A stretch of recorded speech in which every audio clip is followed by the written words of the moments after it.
Alright, it's been a little while since I've done any work on the car, done any videotaping.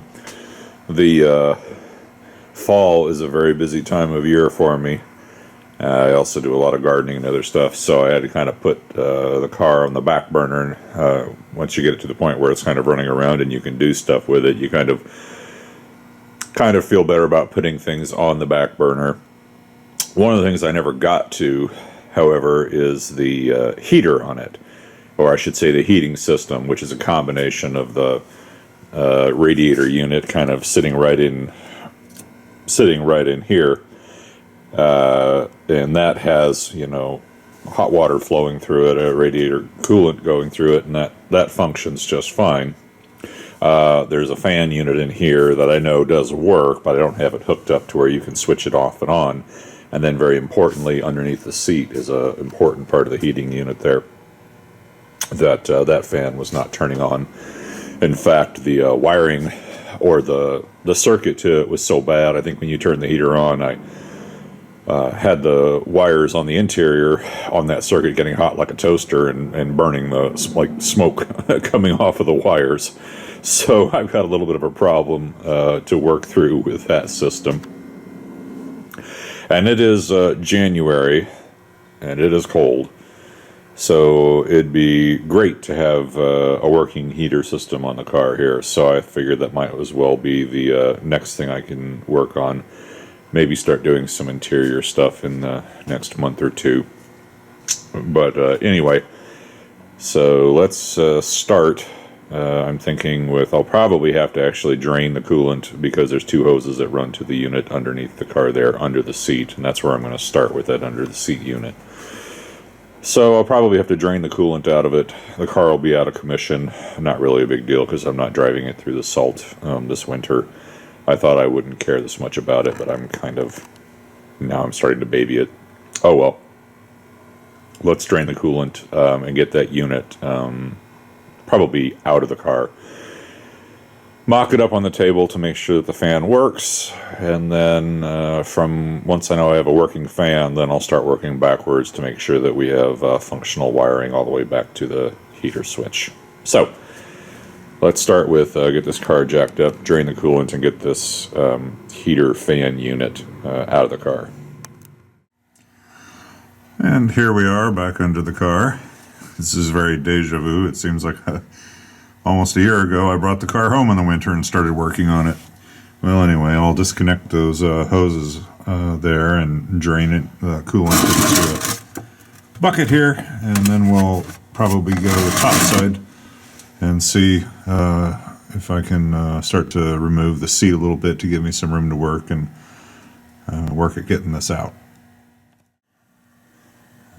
And now that it's drained, we're back to removing the bolts that hold the seat down. There's one of the ones from right here. I must have, it's been so long I forgot which bolts I had to replace and which ones were still good.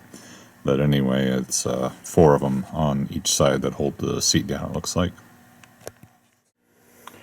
And you've seen the other video where I take the trim off of the side here, and that exposes the bolts on the driver's side. And I'll remove those 4 and tip the seat back and see what we got.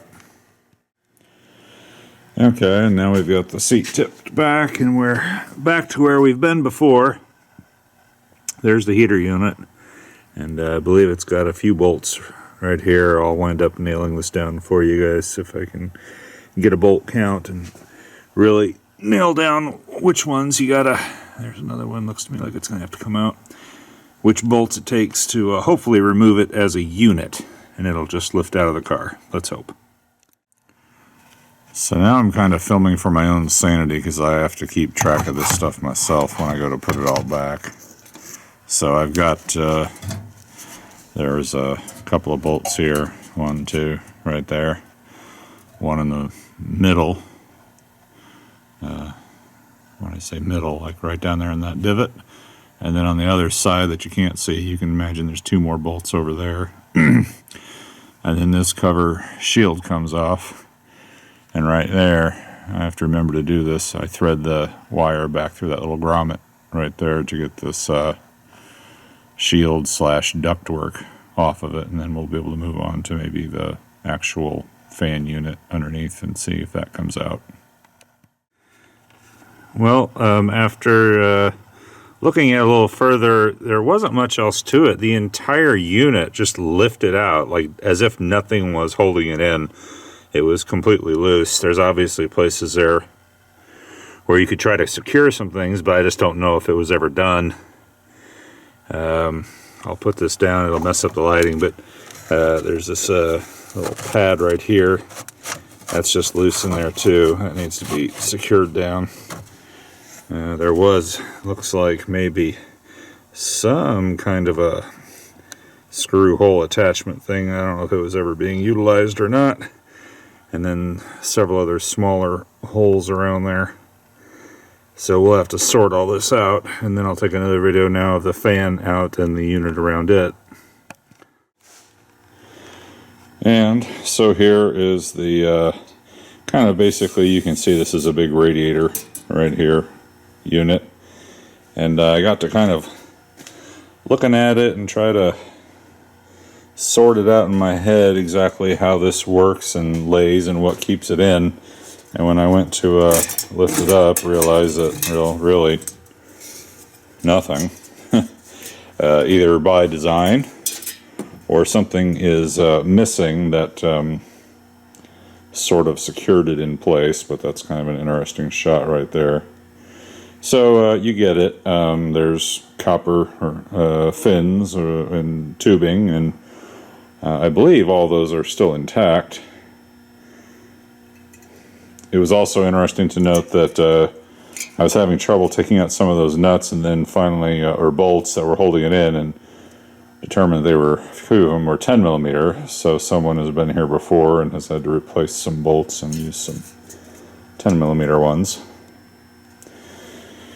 Alright, so let's put this radiator kind of carefully aside, because that certainly is a kind of special unit. You're not going to be able to replace that very quickly or easily anywhere. And this is the fan unit. And I have done almost no discovery or figuring out or anything on it yet. But it is clearly nothing more than just a little fan unit, little electric motor unit with a propeller on the end of it. So we'll have to sort that out, clean this up, and try to figure out, you know, is that fan got any life left in it, or will I need to just immediately go towards trying to find a clever replacement for it.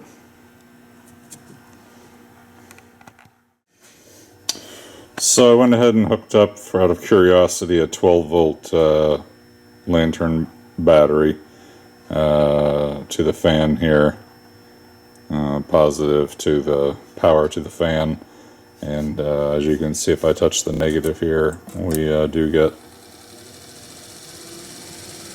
fan power. So most likely the culprit was that this base, which must be, you know, screwed and grounded and connected back to the car, was just laying there literally dead and lifeless, with no way to complete the circuit no matter what you did, along with some very suspicious and dubious wiring to begin with for power. That is an old fan, and I'll have to debate what I want to do with it here. I may take it apart a little bit further here. It is interesting to note that indeed the cooling unit, which lays around here, would also, the clearances really aren't big. They're kind of tight, so that would need to be secured somehow to this base. And then this base here, which has been kind of painted and gone over, and there's been things done that I don't really know all of what's been done to it, would need to be completely grounded. This wiring really just needs to be replaced. And then we'll see if we can't find a 6-volt power source and then find out if this fan is good enough to actually respond to 6 volts instead of 12. And it probably needs oiled, and I don't know what else done to it. And it has gotten late tonight, and I should quit while I'm ahead. So let's just wrap this up, and we'll pick this up tomorrow or another day. Well, some more interesting discovery here. So this wire, which I assume to be a feed wire for electricity, is turns out completely dead, because I had to press through the carpet and trace the wire to behind this kind of interior trim piece there, which I have pulled out, and just there's no point in me getting the camera behind there to see it, but I can guarantee you this wire here ends behind there and is just wrapped into a bundle and turned on itself. It's a completely useless wire, other than the fact that I may be able to use it to actually pull new wire through. Maybe that's what somebody was intending to do at some time. I'm not exactly sure what was going on there. But anyway, the other bad news is that also means that the original wire that went to the switch in that hole that you can see right there, where a knob should be for turning right and left to turn on the blower motor, terminates who knows where up under the dash here.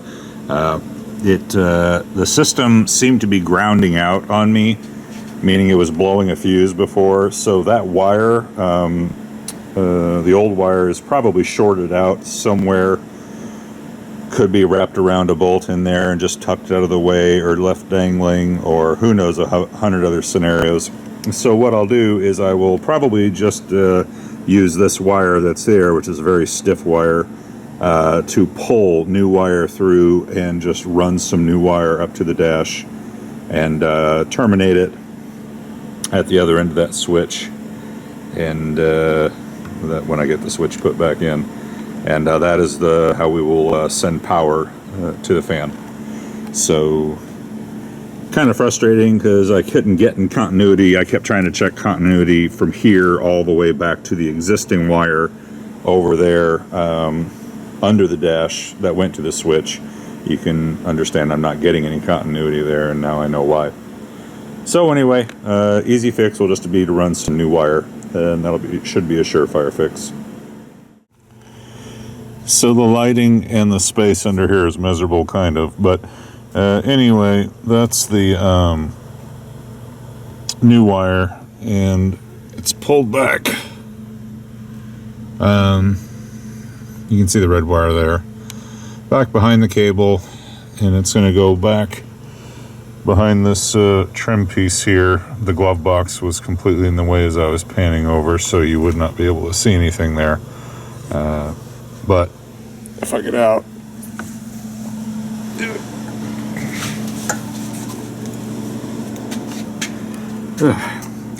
you can see that I was able to attach the new wire to the old cable here and just use it as a fish wire, really, to pull my new cable through. So it's just a matter now of tidying all that up under the dash and running it back over to the area of the switch. I'll leave a generous portion of cable here so that I can work on that later. But anyway, you can almost see, I can almost see the outline of where probably that cable kind of pulled through there. A little bit of a ridge there, but it's exaggerated because the light is shining sideways across it, and it'll be gone. So new wire there. Let's finish up running the wire back to the switch. So now I have the new wire run and connected to the heater, and then there is a switched power or accessory power wire that you connect to the other side there, meaning that it's only hot when the engine ignition is turned to on. It's the heater there is really just an off-on button to the fan motor that's over there. So I'll go ahead and pull it on, or pull it out, which will be on position. There won't be any power showing there at the meter until I flip the ignition to on, like that, and then you see we have power down there to my wire that I will eventually hook up to my fan. There, I just turned that off. So that's a success. As long as the fan is working, we'll have 6 volts going to it.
There's really not very much more to show because we had power down there and because I have a working fan. I'll just go over here and I will again turn on accessory power, flip the switch.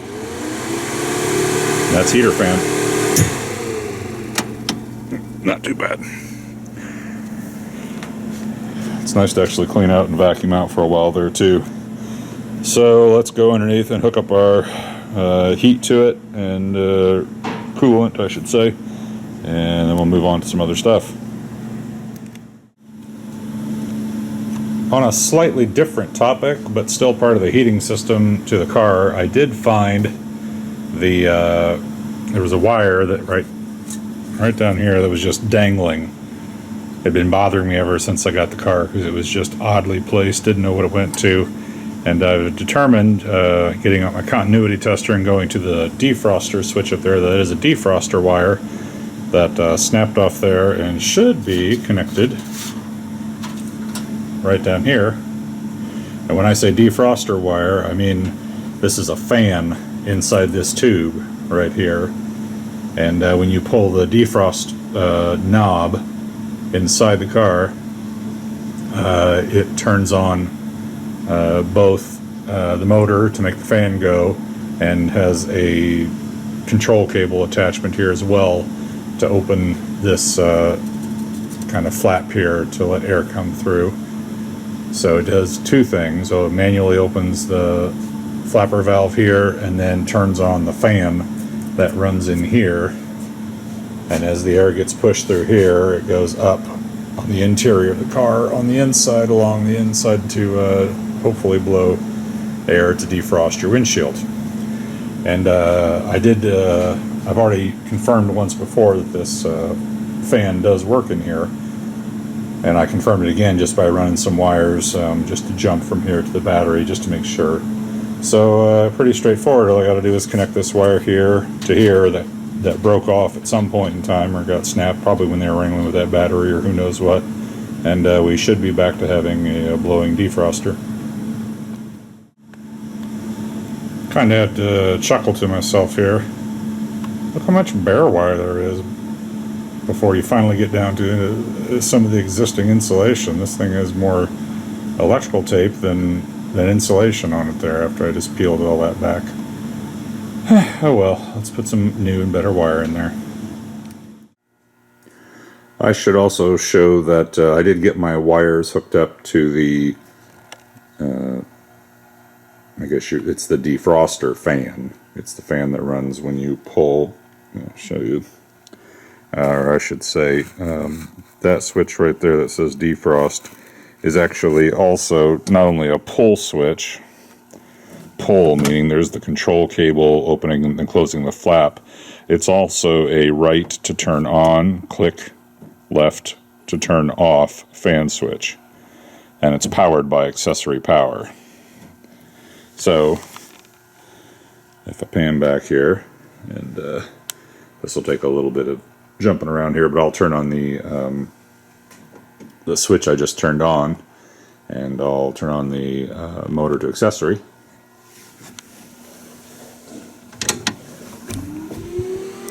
And as you can see, we have fan blowing, like it's supposed to.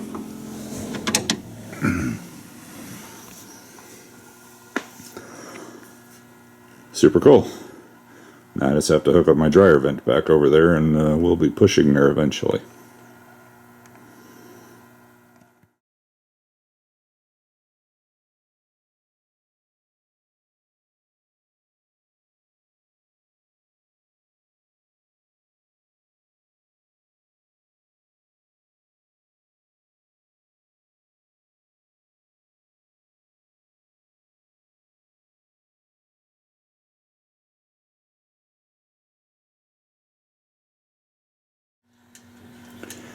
Alright, one of the other projects that we had going on, as you can maybe see here, is that a more period correct carburetor, fuel filter, not carburetor, but the fuel filter off of the carburetor right here. And I love this now because I've got a clear float bowl underneath it. You can see exactly what's going on. I went ahead and ran a new copper alloy fuel line to replace the steel line that was there before. The steel line was murder. It was not fitting up well with my new fittings, probably because of the type of flare that was on the steel fittings there. I did try re-flaring the steel tube, and it was ridiculous. It just doesn't work that well. So a 6-foot section of tubing from the parts store, it even has the fittings on it on the end there, and you're just fine. Maybe spare you a little bit of a headache. I had to get another connector to make all of this work here, but to adapt down from the 7/16 fitting, because that's a fine thread that's on there as well. But anyway, same thing on the fuel pump side. Had a devil of a time, had leak after leak after leak at the fuel pump, and that's kind of euphemistic just to be like, ooh, I just had a leak. It was kind of just killing me. But it wound up coming down to replacing the brass fitting with another new fitting that maybe was better formed to the flare, and also maybe hadn't been deformed from the steel line. One more thing that I think helps a lot, and I'll forever be using this. It's all wiped away and you can't see it, but right here, pipe thread, not the tape, but the pipe dope, the appropriate yellow stuff for gas, seemed to make a huge difference for me in both, because it lubricates the fitting as you're scrunching it down here, and you'll actually get a deeper and tighter fit seating of your fitting than you would with just pipe thread, that you wrap around the threads. So, mental note to myself: just always use the yellow pipe thread when you're doing gas fittings, and you'll be able to really crunch down and tighten up and snug up the fittings there, and have a much better chance of having a seal. So anyway, very good. It's been quite a little bit of a mess and an ordeal, but okay, so we're installed. I've got the car running there, and I got everything back together, and got the new fuel filter on, which has just been fabulous. Really enjoying having that on. And we have the car pretty well warmed up, and the fan's been going for a while. And if I was to shoot a temperature here on the metal right off of there, that's reading 94.4 degrees. So it's definitely putting out some, heat, and actually quite a bit of it around there. It's change it. If I go too close to the fan, it cools off. But probably right here where the heat comes out is one of the better indicators. That's 94, 95 degrees. And that's with the there's a temperature monitor, or a temperature control knob. That little guy right there, that basically controls the amount of coolant going through the radiator, I believe. So if I turn it off, I have no idea how long it takes to actually stop the coolant flow. I think it's going to be a little while before I ever would see some results. But it probably does shut off the coolant to the little radiator in there a little bit. By golly, it's actually starting to cool down just maybe a little bit here. I find that interesting. We'll see how much it cools off here in a little bit. And not too much longer with the coolant turned off to the fan a little bit there. The temperature's dropped down quite a bit, down to about 74 degrees. I don't know how much cooler it's going to go than that. So I may go ahead and just turn off the fan here also and see if that helps it cool off a little bit more. It's maybe going down just a little bit, but anyway, so I think we have an operational heater system here, at least for the under seat heating. And I don't want to lose sight of the fact that now that I've got a fan up front blowing, and there is a heater core right there in the front to do the defroster. Theoretically, I think you could turn on the defroster and get even more heat going into the car here. So it'll be interesting to know on a cold winter's day just how warm you could get it in here. Of course, it takes about a half a year for the whole car to warm up, so I don't think you'd ever see heat on any short trips around town, to be honest. But if you were on a longer commute and if you let it warm up for a little bit, you might get some heat going. Anyway, that was good. So I think I'm going to leave the seat dropped back, and I may go ahead and start working on some of the other interior parts. But I'm going to say that because we're running, and because we're not leaking, and because we have everything installed, that's a wrap. And let's move on to some other stuff in another video.